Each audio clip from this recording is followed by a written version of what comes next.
It was such a shameful thing in those days. To be single and pregnant was, and then an unmarried mother in our kind of middle-class circle was just not the right thing. A social worker came into the room and said, just chatted for a little while, oh, what a lovely baby, can I hold him? So I handed Ian to her, and I never was allowed to hold him again.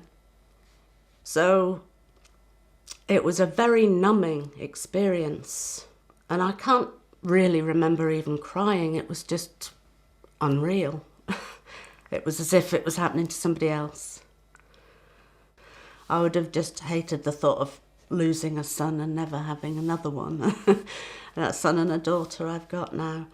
And of course they didn't know they had a half-brother somewhere until my mum died. And sifting through all the stuff in my mum's home back in Norwich, I found an envelope of black and white photos that my dad had taken. My dad had long since died. I had no idea my mum would have kept those photos, and luckily the negatives as well. And one of the photos is behind me here on the shelf. And I just thought, I would hate to die and my children find out they've got a brother they don't know about.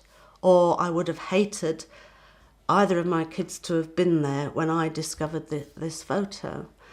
So I made the decision to tell them about Ian. They were in their early teens, which was long before he actually contacted me. The post came on Saturday morning, and there was just one letter, an airmail letter with a New Zealand postmark, New Zealand stamp.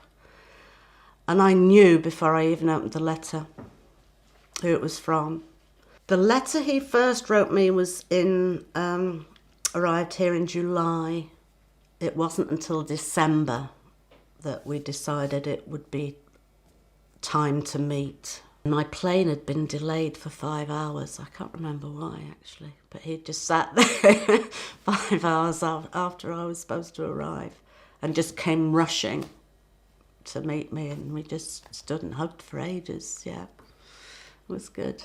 Despite my own experiences, and particularly Ian's experiences, I'm convinced that the majority of adoptions these days are done for the right reasons. So it's more important than ever that these children are actually taken from harm's way and placed in safe, loving homes that can give them the care, the quality of care that every child should be entitled to.